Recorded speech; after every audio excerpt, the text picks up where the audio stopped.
Welcome, you've made it to our final video in our exclusive documentary series called Diet Against Disease. It's been a pure pleasure to be your host as we've asked and answered the tough questions that conventional medicine has yet to address. You've learned a load of great information about the cyclical ketogenic diet and how you can use it for optimal health. By watching this series from beginning to end, I know you want good health, an abundance of energy, and a body and mind that helps you feel your best. At this point, you may be ready to take action. Action that has the potential to change your life forever. The last question on your mind is, how do I begin? And what steps do I need to take to get started so that I can live my life fully in the healthiest way possible? This last video will show you exactly how to implement a plan, whether it's to lose weight, defeat diabetes, manage your arthritic pain, get rid of heartburn, reverse the signs of aging, or curb the decline in mental acuity that comes from many degenerative diseases. More importantly, we will now take you on your final journey to restore your health and give you back the life that you deserve. The first place to start if you want to improve your health and start to see some of the great results you've seen in this series, well, that starting place is your diet. For your body to be able to function at its optimum and to have the tools it needs to heal, it needs to have the right fuel. Most Americans have a very poor diet, with about 3/4 of the population having an eating pattern that is low in vegetables, fruit, dairy, and oils. More than half exceed the total grain and protein recommendations, and most exceed the recommendations for added sugars, saturated fats, and sodium. That's from health.gov. By simply changing your diet to a more ketogenic diet, that is a diet that is high in fat, low in carbohydrates, and lower in protein, you can start to see some amazing results almost immediately. A ketogenic diet is one of my staple tools that I use clinically to work with a number of different clients. And really, when I think about a ketogenic diet, it's kind of like finding a car that has all the accessories of, your dream car in a sense, but gets significantly better gas mileage. Let's say like 100 miles per gallon compared to, a big gigantic SUV that's all souped up, gets 20 miles per gallon. The reason why I say that is most people are burning sugar as their primary fuel source, and sugar is a dirty fuel source. What that means is it produces significantly less energy than burning ketones and produces a lot more metabolic waste, roughly 30 to 40% more free radicals and what we call reactive oxygen species, which damage our mitochondria and damage our DNA. So you think about it from that perspective, when we can convert our metabolism into being keto adapted, where our body's adapted to burning these ketones, we produce more energy, less metabolic waste. What does that mean for quality of life? That means we're gonna have better brain function because our brain uses these ketones. It means that we're gonna have better anti-aging characteristics, better longevity, lower risk of all types of metabolic diseases and chronic inflammatory diseases. That means autoimmune type issues, neurodegenerative issues like Alzheimer's, Parkinson's, dementia. That means cancer, heart disease. Almost every chronic inflammatory disease out there is gonna significantly benefit by somebody becoming keto adapted and being able to utilize ketones as their primary energy source as opposed to sugar. Hi, this is Dr. Mercola, and I hope you're enjoying the free series. And I want to give a special thank you to those of you that purchased the Fat for Fuel online course. The online course is designed to help you implement the tools and principles you've learned in Diet Against Disease so you can start achieving your health goals today. So take advantage of this limited time, massive savings during this free screening of Diet Against Disease. Learn more by clicking the link below. People don't know that they don't have to eat carbohydrates. So the eating of carbohydrates creates inflammation. The kind of carbohydrate you eat really matters. So that if you're eating junk foods, sugars, a lot of the stuff that American eats, then that's going to create problems in the body. It's going to raise the blood sugar, cause diabetes, cause heart disease, and now early evidence says that it's going to cause cancer, Alzheimer's, a lot of bad things. So you can eat carbohydrates if they're lower in starches, and there are a lot of people who have a healthy lifestyle with carbohydrates. But what's really exciting is that we now know that you don't have to eat carbohydrates, and being a fat burner, meaning you're using fat as your major fuel, it's actually a healthy way to live. And this is something new because 10 years ago, we were all convinced that if you ate fat, it would be very bad for you and would kill you. Well, the research now, and I was one of the 2 research groups in the US that started to re-examine the high-fat diets. The research now says that it's just fine to not eat carbohydrates. In fact, it can fix lots of the chronic health problems we have today in the US. The diabetes can be fixed by a ketogenic diet, which is a low-carb diet. Obesity can be fixed by a low-carb ketogenic diet. It's pretty amazing. So I do this every day in my practice at Duke University. We set up a practice 10 years ago based on the research that we had done. So I see the results of the ketogenic diet pretty much every day. After several years of research on the low-carb diet, we opened a clinic at Duke University that pretty much uses the low-carb ketogenic diet or ketogenic diet. So people come to me now for the lifestyle change. They don't necessarily know what lifestyle change I'm going to help them do. My practice is also known as an obesity medicine practice. And it's a holistic practice because what you eat really matters. So the way I approach people coming to me for help with obesity, with diabetes, any chronic medical condition really, arthritis gets better, heartburn, is that what you eat really matters. And I want you to eat real food, meaning food that's not in a box or a bag, generally speaking, food that your grandmother would recognize as food, not things that are processed, highly processed. So what that does is makes the food that you eat lower in carbohydrates automatically because you're not having lots of refined sugars, you're not having lots of potatoes, pasta, rice, things like that. And that is the general principle, is eat real foods. So once you realize that, then you have this, but again, that's going to be diet and lifestyle changes. A lot of people don't want to make those changes. Now, let's be honest. I mean, you work hard, you come home, you're tired. You don't want to be worrying about whether I'm going to eat a low-calorie, high-carb, high-fat, ketogenic diet. And then you're dealing with another industry here, the food industry. Putting all the sugars and all those kinds of things. It's wonderfully tasty. And it's hard not to say, I don't want, Frosted Flakes. They're delicious. I love those Frosted Flakes. I don't eat them.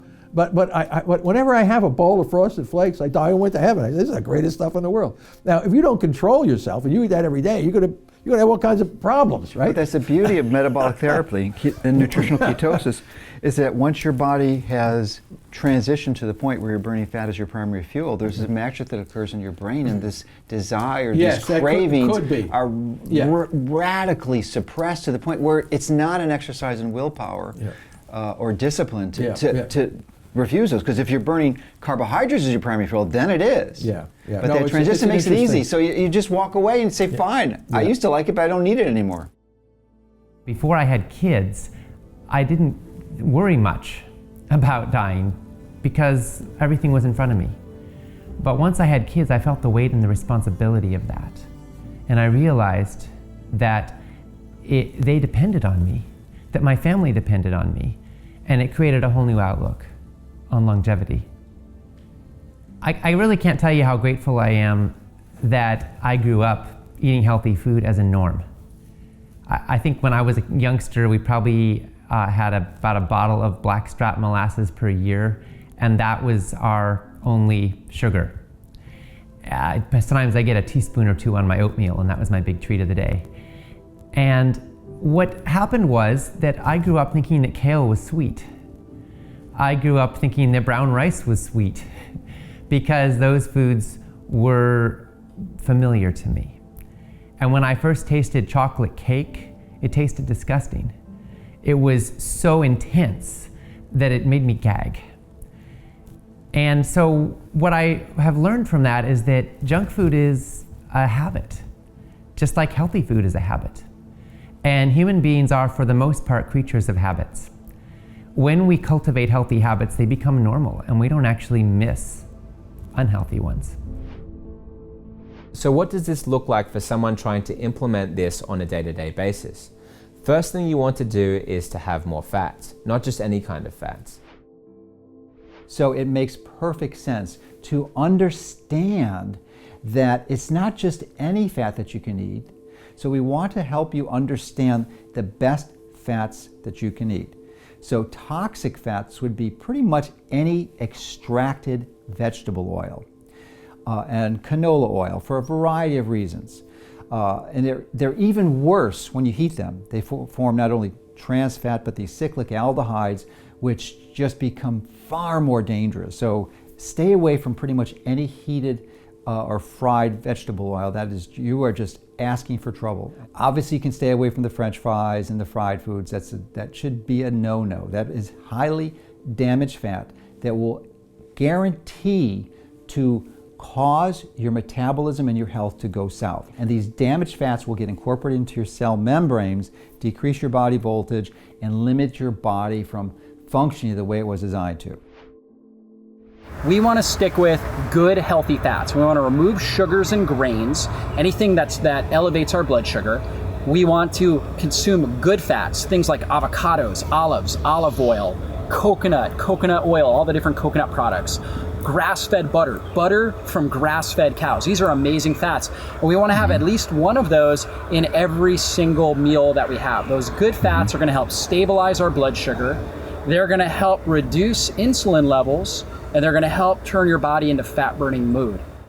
Hi, this is Dr. Mercola, and if you're enjoying the education provided in this free film series, please share it with your loved ones by clicking on the link below. It makes a massive difference as you'll be providing them with potentially life-altering information to help them take control of their health. I did a physical in October 2010, and my fasting glucose was 292, and I didn't even know what that meant. And when I talked to my doctor, he says, "Do you have a history of diabetes in your family?" And I said, "Yeah, my father had it, my brother has it." "Is it coming?" He says, "Oh, it's here." 292, it's supposed to be under 99, so I took the drugs for 6 days and said, I'm not going to do this. I'm going to find a way to not have to take drugs. I like to take drugs. And I stopped eating grains, I stopped eating sugar, I started exercising more aggressively, and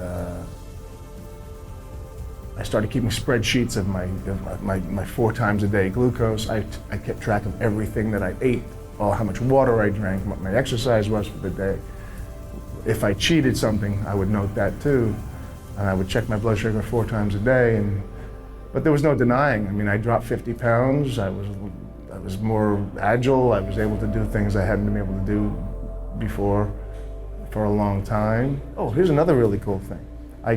I had psoriasis in my ears and around my ears for 20 years. I mean, scratching and itching and burning and scabs and all this stuff.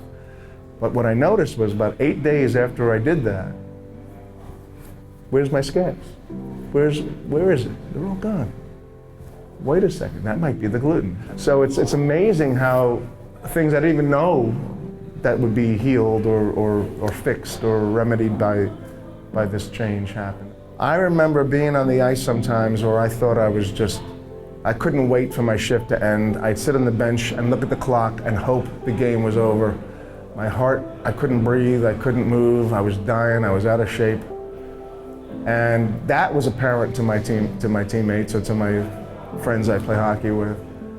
And you lose 50 pounds and all of a sudden you're twice as fast as you used to. It's noticeable to everybody, and it all comes back to you. Hey, you look like you know what you're doing now. You look like it's noticeable. So keep it up, keep doing it. Do more of what you're doing. That kind of thing.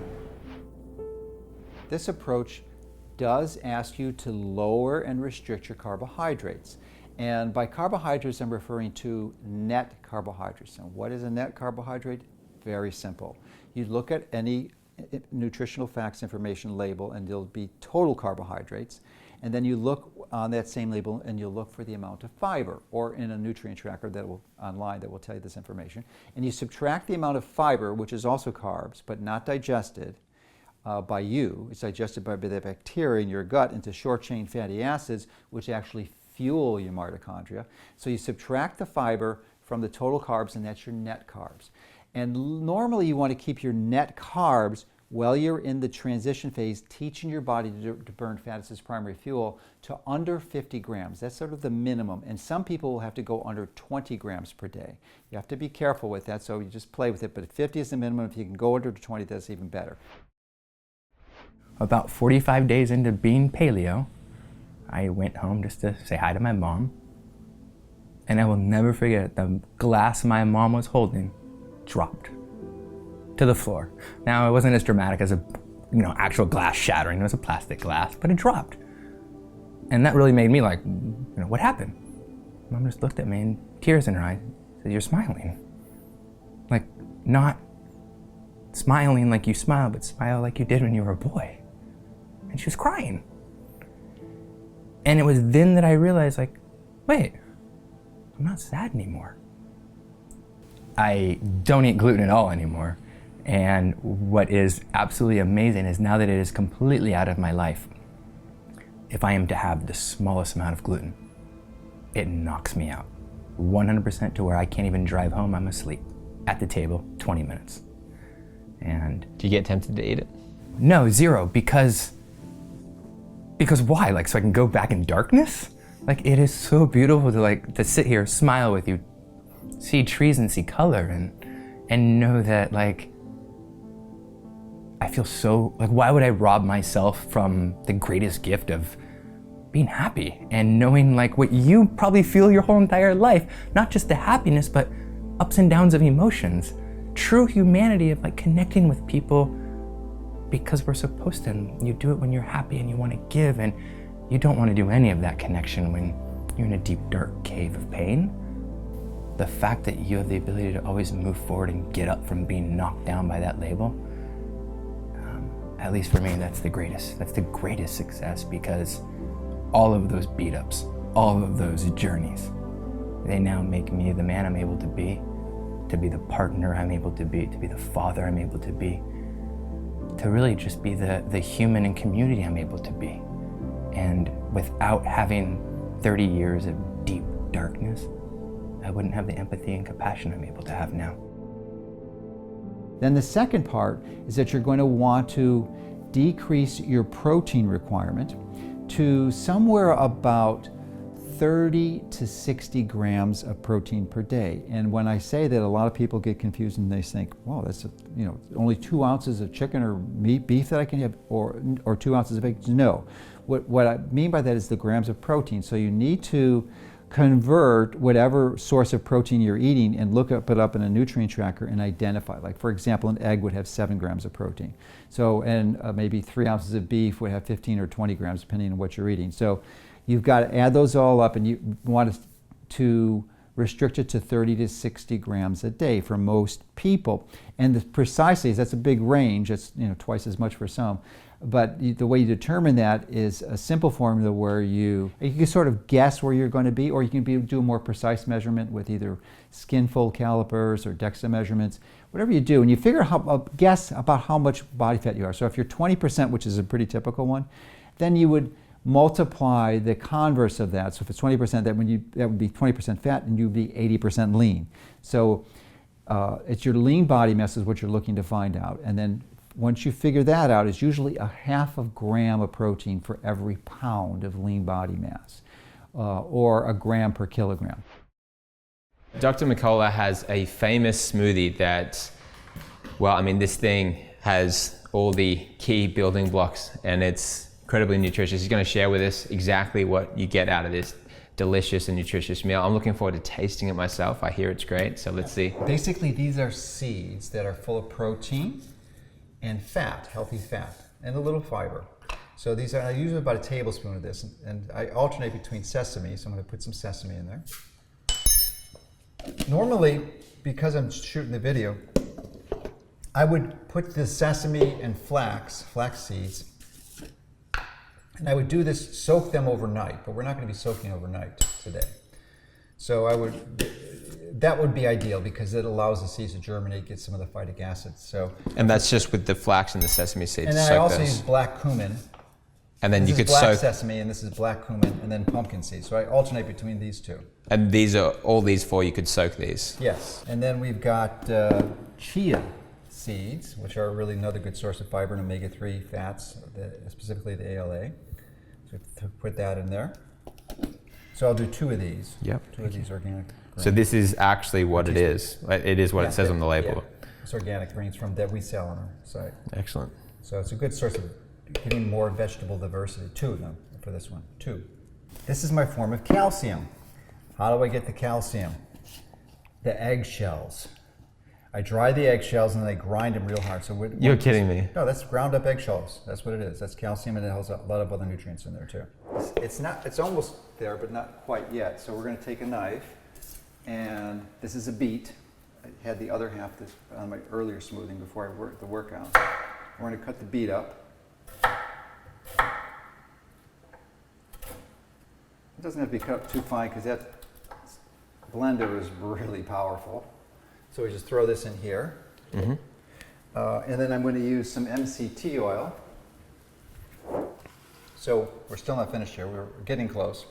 Now I have to put in some eggs, yolks. What I'll do is, remember we don't want to do a lot of extra protein. So I'm going to separate out the yolks. Put all that extra white out. Okay, then I'll put the yolk in here. And then do the same thing over here. Put 2 yolks in there. Really powerful. The yolk actually has phospholipids in there so that when you put this in the blender, it will emulsify the nutrients from all the ingredients that we just put in so that your body will absorb them better. And then we are going to, this is an aloe plant. It's a nice big aloe leaf that I've grown, was in the ground just a few minutes ago. I'm going to show you how to prepare it. So basically you have to cut off the tip because the tip is pretty useless. And I put all this in a compost pile. So this is my compost section. Then you cut off the edges, these serrated edges, so that you can get into it. You want the gel in the middle, and I use these to rub on my skin later in the day, so I save them. And then this is the aloe gel. It has lots of good benefits. Looks like you're filleting a fish. Yeah, it does, and I put that in the juice. So a lot of people use aloes for a variety of different reasons, but it's another powerful immune stimulant. It's got these polysaccharides, specifically mannose, that has some really important signaling benefits that improve your immune system. So just cut it up, put it there, and then we're almost done. And then we just have to put in an avocado, some water, and some fruit. Really? It used to work on all, but now it only works on one.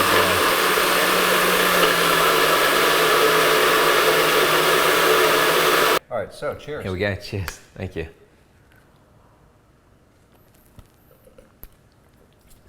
Delicious. It's great. Isn't it good? Yeah, it's delicious.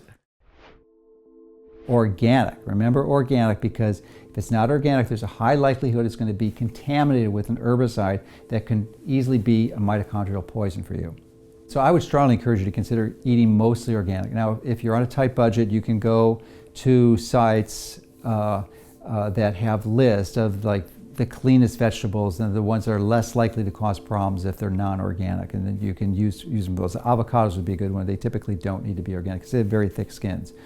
So you don't have to have all organic. But if you do, you could have a healthy looking vegetable like a strawberry or something. It looks great, but it's sprayed with all these poisons that you're going to get less nutrient value. It's going to be ultimately a negative for your body than it is a positive. Even though you think you're eating healthy, you're just not. So please pay attention to the details and eat organically whenever possible. We're going to stop eating for calories and we're going to start eating for micronutrients. The micronutrients on your plate are represented by the color. If your plate looks like 3 colors, you got the yellow macaroni and a brown piece of meat and a little bit of green, you got 3 In contrast, if you create a plate that's got radishes and peppers and incredible colors of quinoa that have 4 different colors of tans and browns all through that single grain, you got black rice, or you got incredible salsas and sauces and herbs that are throwing in there, you're eating the rainbow. Now your body is getting this incredible diversity of micronutrients. Not only do those fuel your cells for health, each of those micronutrients are importantly going to select for a very specific bacterial environment. And so the more micronutrients, the more color you can get on your plate, the more beneficial and diverse that bowel flora, the ecosystem within your gut, is going to be. And so start really having a passion for the color on your plate. I want you to start to think about eating much like an artist would think about its palette of colors that's going to go onto the canvas. You are painting yourself every time you make a meal. You are painting life and vigor into yourself with every plate you prepare. Think about that for your children's lunches. How many colors are you getting into their lunch? How many colors are you getting onto your plate at night? How many colors do you share with family when you get together? And so challenge yourself. When you walk into a grocery store, you know exactly what it looks like when you go into, one of these huge natural food stores that have these extraordinary produce sections that go on and on. It's like an explosion of sensory overload with the color. The white of a daikon radish, for example, that's such a just incredible backdrop to put on a plate. You get that bright white of that radish, and then you throw in some reds and blacks and purples all on top of that. What a Mercola beet is, or that rich green of the kale, or the collard, or the dandelion. Grab all of these varieties and put them back in your life. That's where you're going to rebuild that ecosystem that's going to get you from obesity, which is a narrow state, to this huge diversity of environment. The ketogenic diet can be very, very effective for those people. So what that looks like is not just a bunch of bacon and butter and eggs, but really just low glycemic vegetables, high fiber, and lean sources of protein with good healthy fats from vegetable materials. So a lot of people kind of dive into this whole ketogenic diet with a lot of butter, a lot of bacon, and if you have gut dysfunction, you can actually absorb bacterial particulate called endotoxin or lipopolysaccharide that can further drive inflammatory processes and kind of put the brakes on fat burning. So some people kind of don't get the results that way. That's one of the things that I like to really encourage my clients is to focus on vegetables, phytonutrients, color-rich compounds like green tea, for fruits, blueberries and pomegranate, raspberry, a lot of rosemary, garlic, ginger, onions, those compounds, because they not only reduce the inflammation that so many overweight people have, they improve insulin sensitivity, and they help enhance fat burning, and they also improve bacterial diversity. So the key message that I would say to that person is you want to focus on a diverse array of dietary compounds in your diet. Not just, if you pick up an average fitness magazine, they're going to say have white rice and chicken breast and some, maybe half an apple and cottage cheese. We really want to diversify the diet. That will diversify the microbiome, which will in turn make us less inflamed, which can help our body's ability to burn fat. So those are some of the key messages that I like to highlight to clients. Yes. I used to have an autoimmune disorder and was very sick, and now I'm not. So I learned all these things because I was doing them wrong before. And as I learned them, I was able to help patients with the same things. I work with patients with many different problems and complaints when they come in. So what I see when I implement a ketogenic diet with anyone is I see improved energy, I see their sleep, their gut health is better, their food cravings are better, their mood is better, and then they start glowing and they feel more in control. So with ketogenic diet and the energy that they have and the control that they have back in their life, I just feel that that's the most important thing that I see with patients. So I always want people eating real food. So if it grew on a plant or if it's a responsibly raised animal, that's what I want people eating. So I want to have them eating outside of boxes and bags and getting rid of chemicals. So lots of different colors. I always tell kids and even adults to eat in a rainbow. So they're eating a color of the rainbow every day, so they're getting all those phytonutrients in. So eating real food. I worked with him. I invented flavors, and I loved ice cream. But at a certain point, I began to think about my life and what was going on in the world. And my uncle, Bert Baskin, my dad's partner and brother-in-law, died of a heart attack at the age of 54.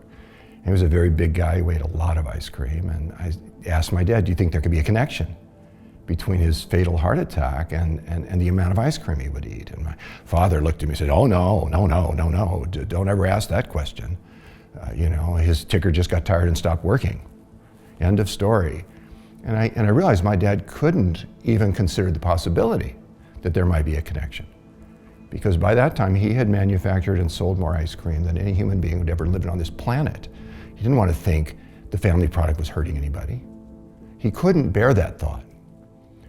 But I felt I should consider that possibility. I should raise that question. Well, with my dad, he was pretty sick. He had diabetes, he was overweight, he had high blood pressure, he was on a lot of medications. And when he was in his early 70s, the doctors told him he only had a few years to live. And his quality of life had already deteriorated quite badly because of his health problems. He did make choices at that point. He chose to give up the bad foods, he chose to eat healthy. He didn't do it all at once, but he made some significant steps and he got some results. He didn't need the blood pressure medication that he'd been told he'd have to take for the rest of his life. His diabetes started to go, he stopped needing insulin, then he didn't need diabetic pills, and he didn't need any of the drugs at all after a while. His diabetes was gone. I admire my dad for his business achievements. They're prodigious. He started from scratch what became the world's largest ice cream company. But I admire him more for his ability to make a shift, to stop eating ice cream when it was killing him. So I'm so grateful that he lived those healthy years and those 20 more years. Those were, for me, certainly the happiest years of my relationship with him ever. A simple way to jumpstart your progression into developing ketones or burning fat as your primary fuel is to use a time-honored ancient strategy. And what is it? Fasting. Now please do not confuse fasting with starvation. Fasting is voluntary. You can stop at any time. Starvation is not. Totally different.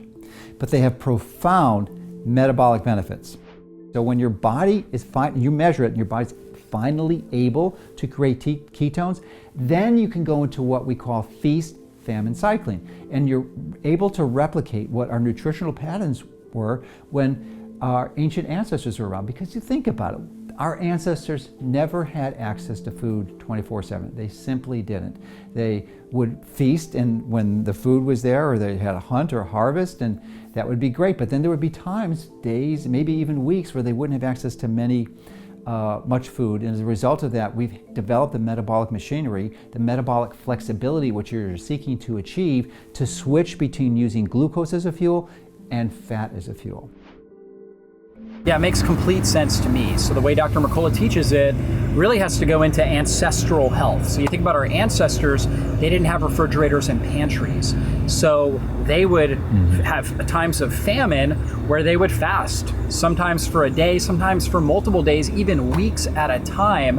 And their body got good at creating this alternative energy source, which is ketones, breaking down stored fat within their body, turning it into these ketone bodies, which are now water soluble, can cross into the cell membranes and into the mitochondria and be utilized for a really clean energy source. But when they got food, they didn't think, well, I better be careful because I don't want to come out of ketosis. That wasn't on their mind. They were thinking, food, I'm gonna eat as much as I can because I don't know when I'm gonna have food again. Plus, they didn't have refrigeration, so the food wouldn't stay good for a long period of time. So there were times of feasting where they would take in massive amounts of calories, which oftentimes would have higher amounts of carbohydrates when it was available, and higher amounts of protein.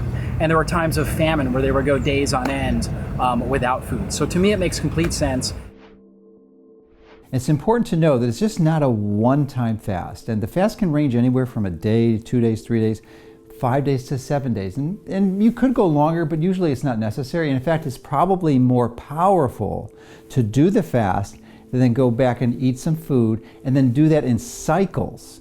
And rather than taking a few months, you might be able to get into producing ketones in a few weeks, which is pretty miraculous, and you'll be getting all the metabolic benefits. Now, you don't have to do this it probably isn't even wise to consider doing it if you're underweight or normal weight, because then you just use a strategy that I use pretty much every day, and that is intermittent fasting. A specific type of intermittent fast called peak fasting, where you're taking 12 hours, a minimum of 12, but more likely 14 to 16 hours, maybe even as long as 18 hours every day, where you're not eating anything except water or drinking. Drinking water is your primary fuel, so no caloric beverages. If you eat right before you go to bed and you're sleeping, your need for calories goes down dramatically, so the fuel is going to back up, and in the backup process, it's actually going to generate more reactive oxygen species, more secondary free radicals, and more damage. So ideally, it's best to wait 3 hours after your last meal and you're going to sleep. I sometimes will wait 5-6 hours. I'll eat my last meal at 3 or 4 o'clock and go to bed anywhere from 9 to 10. So you can do what you want, but then, you don't just keep it somewhere 14, 16 hours, and that's going to be a very useful strategy long term to continue having your body and support it in its ability to burn fat as your primary fuel. When I started, I did a ketogenic diet. I just focused on lots of good fats and low carbs. It definitely worked. It helped with some energy levels. I did lose some weight. Easy to keep up with after the first 2 weeks. But again, after about a year and a half of being on it, I definitely just plateaued. Nothing. I didn't get any worse. I didn't get any better. And that's when I started doing a cycling and carb feasting. So now my typical week is about a day or two I fast. And then 2, 3, 4 days I will high fat, 20 or less of carbs and protein.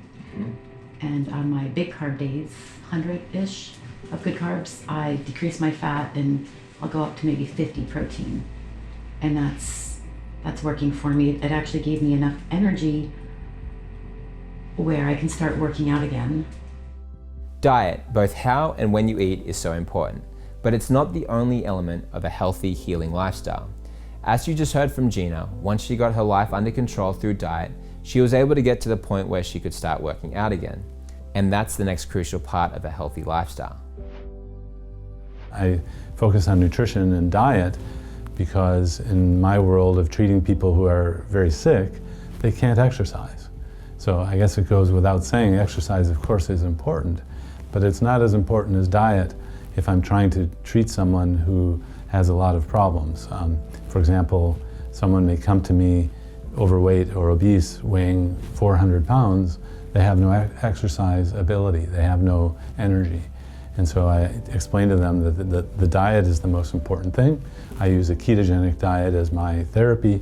They lose 50, 100 pounds, they gain more energy, and then I introduce the other elements of a healthy lifestyle, which include exercise, stress management, having fun. And how do you prevent yourself from getting hypertension in your 50s or 60s? You do a little more exercise. You try not to gain weight. Or you try to keep a stable weight. If you're 10% overweight or 20% overweight, the issue is not to yo-yo up and down, to go nuts about your diet for a month or 6 weeks or 6 months and then give up. It's like buying a treadmill to put in your house, and you're religious about using it, and then you forget about it and it gathers dust. You've got it. It's these approaches that are sustainable that are going to make a difference. It's not for today. It's not for tomorrow. It's for the rest of your life. I like exercise. I'm not a radical exerciser. I'm not a marathon runner. I don't like running actually at all. But I like exercise, and I, after being cooped up in my office for 4 hours, I need to get out and go downstairs. If I need to go to the washroom, I'll go down. I'm in a building with a six-story building. I'll go down five stories by the stairs and back up by the stairs, just to get a little bit of exercise, just to get my, So I think you can do simple, common sense things. Park as far away from your office in the parking lot as you can, or park down the street. If you have to drive at all, maybe you can walk, and if you live in a city, walk from the last subway station or the last but one subway station to your office. Just try and develop a routine that works for you, And if it's going to the gym on Saturdays, I mean, we've seen on the news recently that the what we call the weekend warriors, the ones that really want to go out and play rugby or Aussie rules football every weekend intensively, that's probably as good for you as walking 2 kilometers a day every day. So there's no reason to think that you should do a small amount of exercise every day. You can go all out on a Saturday if that's what works for you, and join your buddies afterwards for a beer. Because the social environment's extremely important as well. It's not a question of just being fanatically good about your diet and forgetting about exercise. It's a question of common sense. Suddenly in my early 40s, I developed pain. It started in my ankles, and I went to physicians, and they looked for something that maybe for an injury in my ankle because it was swollen. And then it happened that my second ankle got swollen, and after like 1 or 2 weeks, the inflammation cruised through my entire body. So I had swellings in my knees and my shoulders and my hands. I literally had like crippled hands, like I couldn't even move them anymore.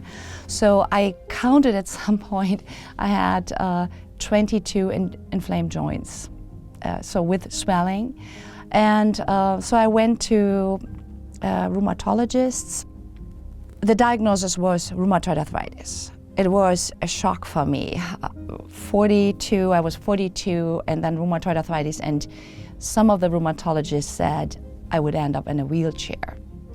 To understand rheumatoid arthritis, it is a very difficult situation. It's not only pain, so you wake up with a lot of pain, and that's what I did. I woke up with a lot of pain, and it took me sometimes until 3 o'clock to feel better. And then I felt better for 3 hours, and then it got worse again.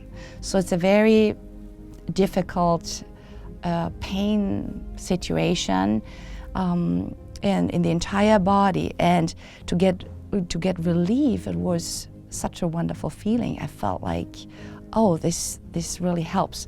I was still so I still took some medication. I was afraid to leave that out, and I continued to do this diet, and I also continued to move. So I discovered back then NIA. NIA is a combination of dance, martial arts, and yoga.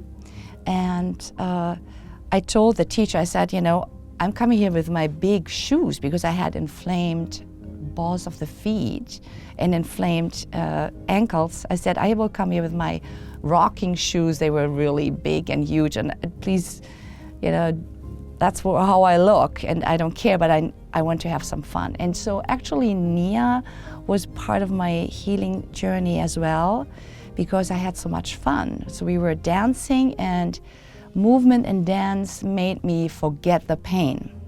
Sometimes after the class, I had more pain, but I felt so happy that I could move.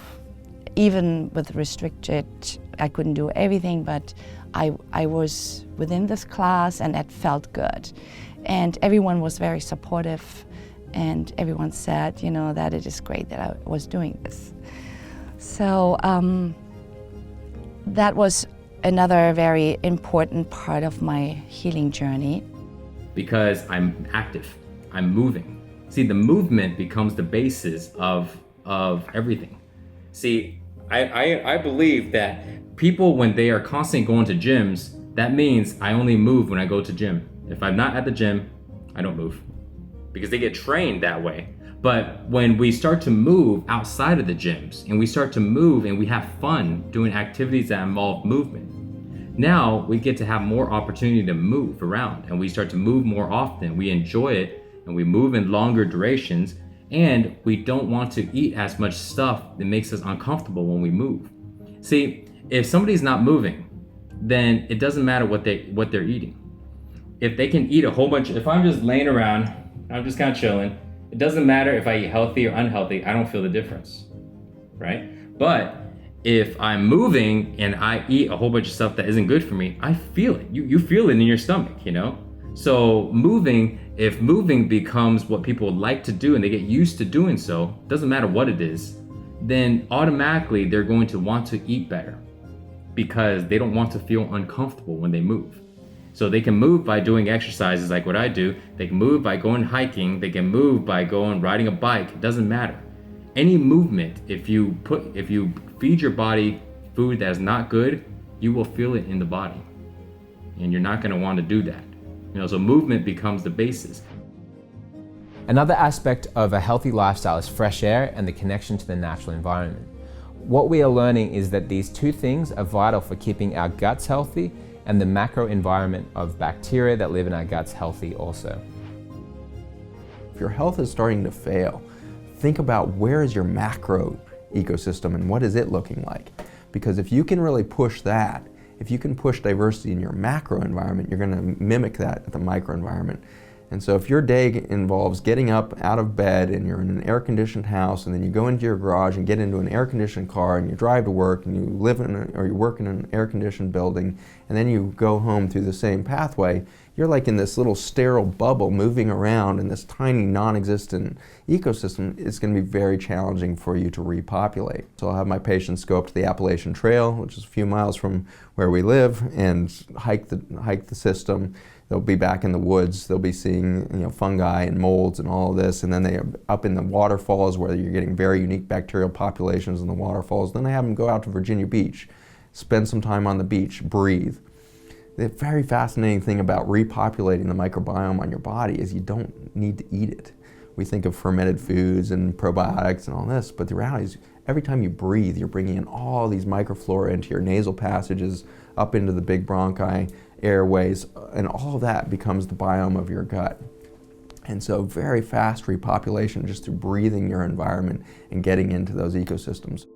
Water is an amazing subject. It's so common, we have it all around us all the time, but there are so many aspects of it we don't understand. But what we do understand is that we need it. It is life-sustaining.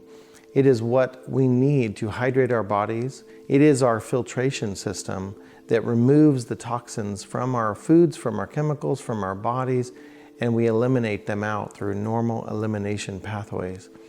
When we talk about water that we drink typically, but it's interesting to note that 60 to 70% of our bodies are made up of water.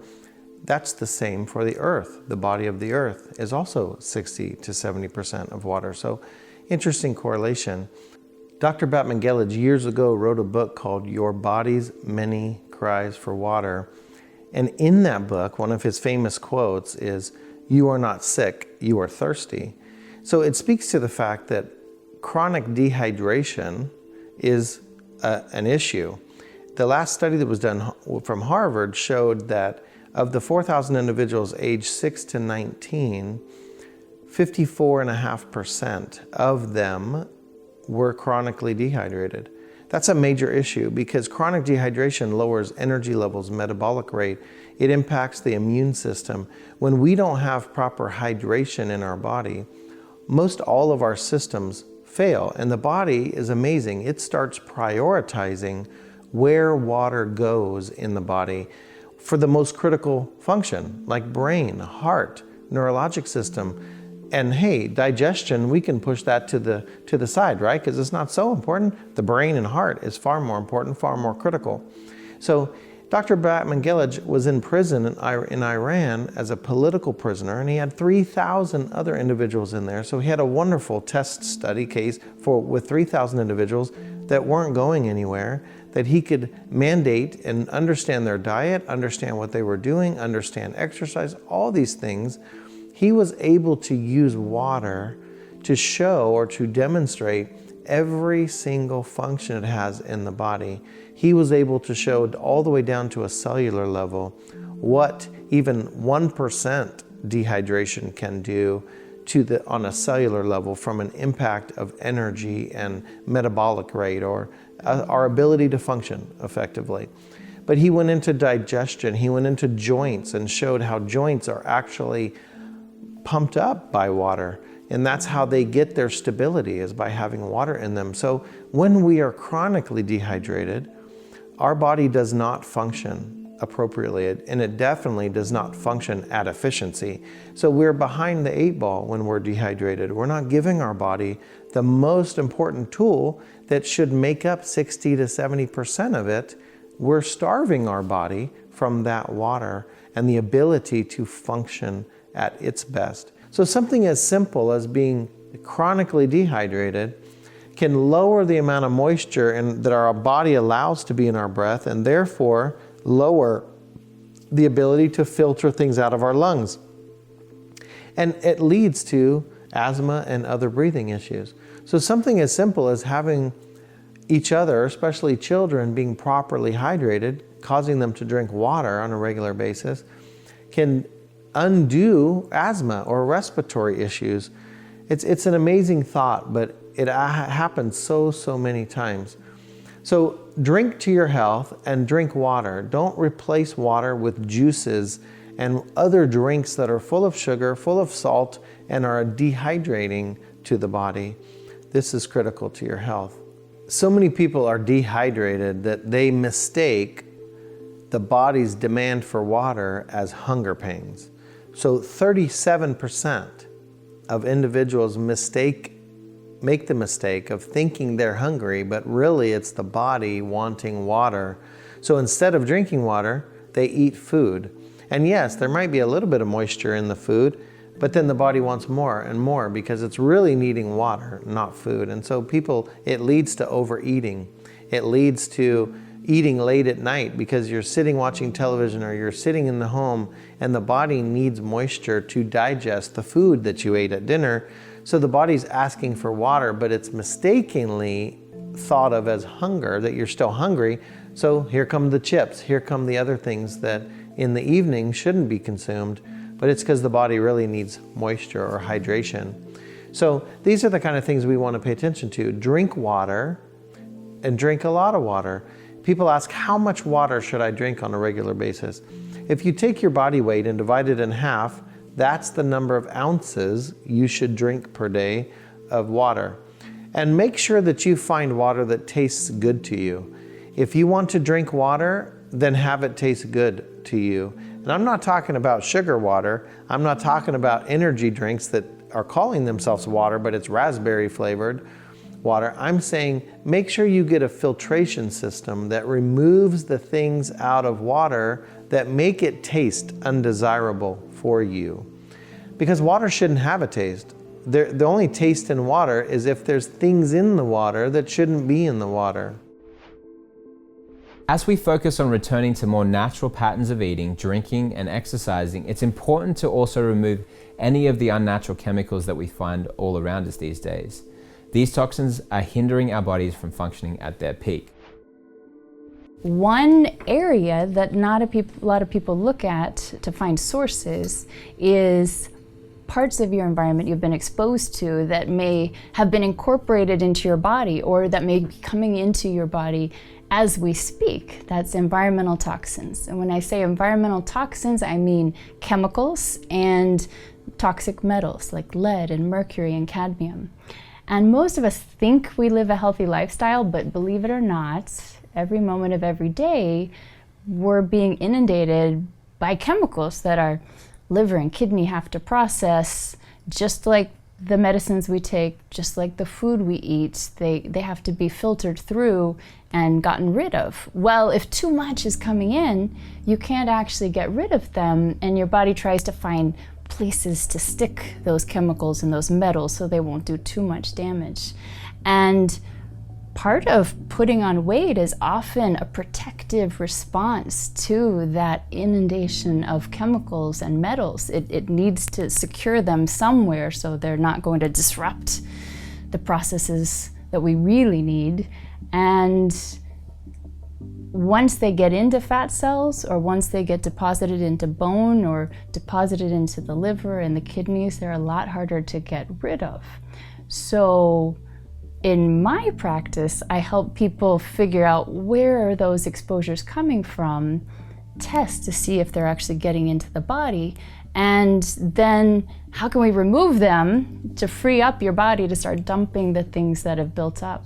So instead of focusing on the fat itself, if you actually focused on what toxins that my body is having trouble dealing with are coming in, where are they coming in from, and then you start to eliminate your current exposures to toxins, your body like breathes a sigh of relief. It says, okay, so now I can maybe start slowly but surely dealing with what's built up in me and don't have quite such a burden of what's coming in every day all the time.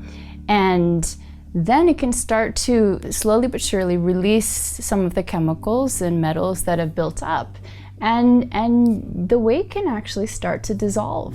So it's not the weight you need to focus on every time. Sometimes it's what is causing that weight to even be accumulating there in the first place. I think, probably the lowest hanging fruit is just reducing your exposure. So put a filter on your water source to get rid of some of the major compounds that are toxicants, like fluoride, for example. So I think probably more than anything, like the biggest impact would be from just greening your home and greening your life, and making choices that just reduce the impact, that to allow your body to catch up to what it is designed to do naturally. And in the nutrition world, it's easy to change. This is one of the easiest changes that you can possibly make to radically change your biology. You can go from a state of just huge dysfunction to just minutes and hours later, totally different biology by changing what's on your plate. And so, in a nutshell, you want to eat low on the food chain. You mentioned, in other parts of this documentary, you're talking about heavy metals and all of this and the big fish and all of it. Well, my goodness, if you go low on that food chain, all that toxicity really diminishes quickly. It doesn't go to zero necessarily, but much less. So eat low on the food chain. So if you really feel like you weren't going to eat fish, eat a small fish, not a big fish. So skip the tuna, skip the salmon, go to a small white fish like the trout or the sea bass or something like this. Yeah, that's really important. I think finding deeper meaning and purpose for this. And so a lot of people just want to lose weight because they want to look better in a bikini or a swimsuit or whatever, but they don't have a deeper meaning or purpose as to why they want to do that. So I like to encourage all my clients is even just make something up. If you want to live here, be here and healthy and vibrant for your grandchild, something like that. When you have that bigger purpose there, it helps you make more consistent and congruent decisions on a day-to-day basis. So having that cheesecake or that Coke or the muffin in the Starbucks line that looks really yummy becomes a thing. You realize that, I want to be here for my grandchild, so I'm not going to eat that because it's going to spike my blood sugar or cause me to slow down the fat burning process. So people generally know what to do, what to eat. They know what foods are good or bad, but they just don't have that drive there that's helping them to kind of govern at a higher level what decisions they're making on a day-to-day basis. So again, people are not short on information. There's so many diet books, so many weight loss books, so many summits, there's so much content, right? It's just that mindset shift that I think is key. So it's not a short-term 4-week weight loss program, it's a lifestyle. You want to be lean forever, right? It's not like, okay, this spring I'm going to be lean, then I'm going to get fat in the fall. You want to stay lean and maintain your body composition forever. And so that's what we see is when people embrace a lifestyle as opposed to just a short-term dietary fix, that's where it becomes a lifelong strategy and they can actually keep the weight off. At every point it involves community. And so the incredible power of being in touch with another human being is so vital to recovery of any condition. Certainly loneliness, we think, okay, that person needs people around, but it's much more real in every other setting as well as just that state of loneliness, major depression, anxiety disorders, all the way to the inflammatory conditions that you're seeing peripherally, arthritis, autoimmune disease, ultimately cancer, neurodegenerative conditions. All of these are coming from that lack of touch in so many ways. How should we eat if we're going to avoid it? We should eat together. Forever, we have seen that families and children are healthier if dinner is eaten together in the evening. And so if you can have a family dinner where people are sharing in community, and ideally that's a multi-generational experience. For the first time really in human history, these last 40 years have seen the Western civilization in America really march into this state of isolation of the family, where the nuclear family becomes isolated. And then in the last 20 years, I think we've really seen a huge collapse of that nuclear family's ability to be all in the same place at the same time. Everything from people's work schedules and the huge demands we put on ourselves with endless emails and everything else that keeps us at the office long, to children's extracurricular activities. Everybody's got soccer practice or dance or whatever it is, and you're driving kids all over all evening. And pretty soon it's impossible to find more than maybe a day a week where everybody's in the same place at the same time. Even when they are in the same place, it's mom, dad, kids. So rare that we see aunts, uncles, cousins, and everybody else all in the same space at the same time. That's why we covet perhaps some of our holidays. But sad if Thanksgiving and Christmas are the two events of the year that pull multi-generational experience back into the nuclear family. We have to start restructuring our social lives to say, you know what, the generations matter. For me, many of the elderly people in my life that have been most important, I'm not even blood related to. Remember, there's people out there in the community that have wealth of wisdom to offer you and relationship to offer you, because they're as lonely as perhaps you and your family are. So reach out to somebody. There's amazing professors out there in your community that would love to have a family meal and talk to kids and tell them what they've learned over a lifetime. There's amazing people who have worked a blue-collar job their whole life and learned so much about what it means to apply oneself with their hands every day and see the fruit of that labor come out in these concrete terms. Put your kids in touch with those people and watch that wealth of just human contact change the way they think about the world around them. It's interesting to realize that the worst penalty you can give a human being is put them in solitary confinement. It's been known for thousands of years. We do it in the military, we do it in our special ops, our CIA, we certainly do it in prison systems. You take somebody out of touch with humans and you leave them in total isolation for 5 to 7 days, and they've all got complete neuroses. They're hallucinating, they've lost touch with self, they're completely losing grounding of who they are. That's the ultimate penalty for the macro human that you're talking about, is leave them alone for a few days. Cellular level, no different. Leave a cell alone for a few days, starts to look like a cancer cell.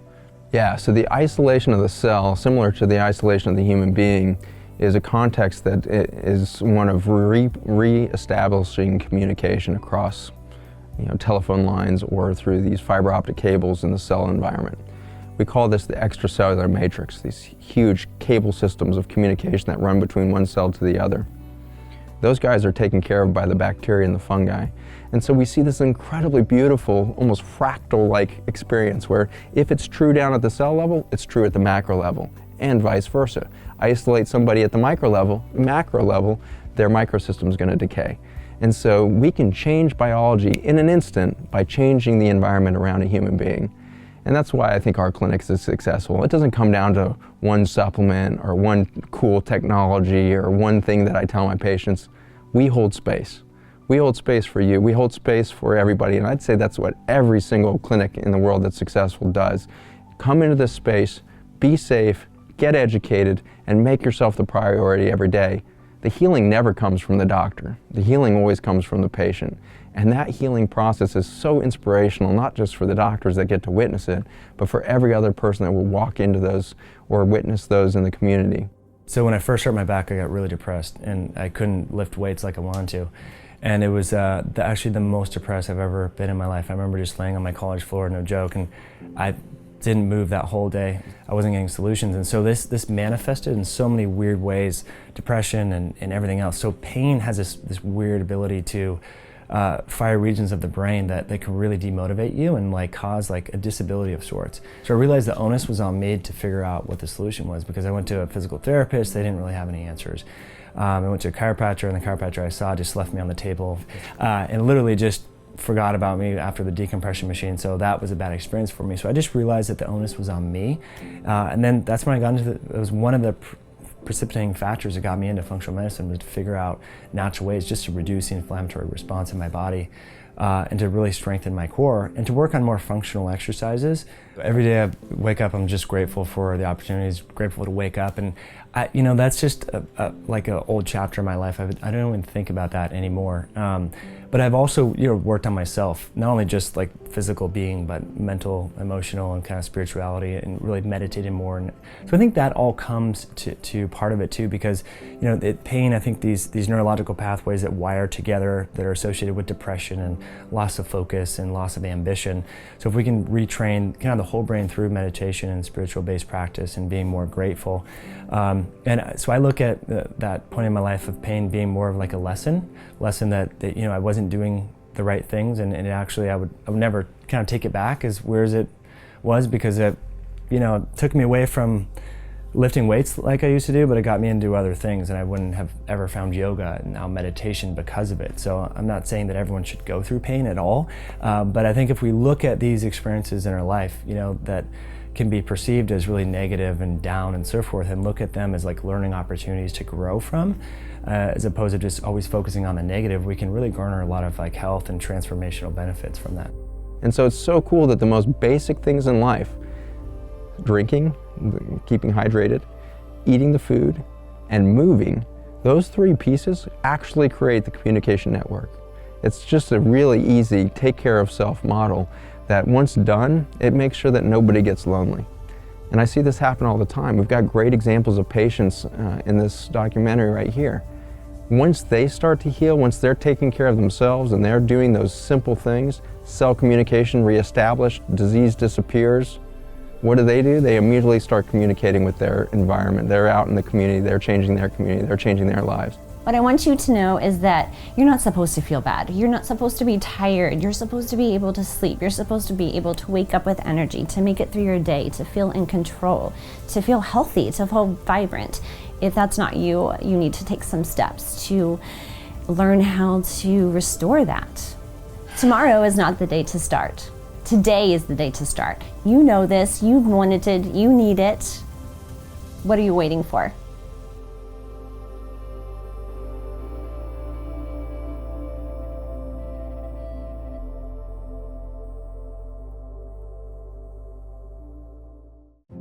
Hi, this is Dr. Mercola, and if you've enjoyed the Diet Against Disease series, then I know you'll love to take the next step on your journey to optimal health. My new online course based on my best-selling book, Fat for Fuel, will help teach you to do just that.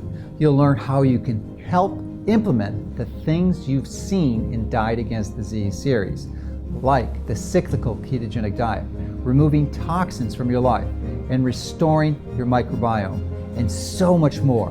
When you purchase the course, you'll gain immediate access to 7 comprehensive lessons that teach you the keys to help fight chronic disease, help manage cancer, and optimize your health. The knowledge from these courses has the potential to help change your life and empower you with all the tools you'll need to implement a healthy, disease-fighting lifestyle for yourself. Normally, this course costs $299, but if you act today, you can get it for the limited time discount price of just $199. All you have to do is click the button below and sign up today. By doing so, you will be taking an important step to help you and your family take control of your health. Please consider supporting us in continuing to get this message to the world. You'll also unite with us in our mission to save even more lives as we donate a large portion of all sales to charities, including Dr. Seyfried's groundbreaking cancer research, which could change the way the entire world treats cancer. Together, we can make a difference and begin solving some of the world's most frustrating and devastating medical issues with sound, natural, safe, effective, low-cost health principles. So take action now, and let's help you live the life you envision for yourself and the benefit of your loved ones.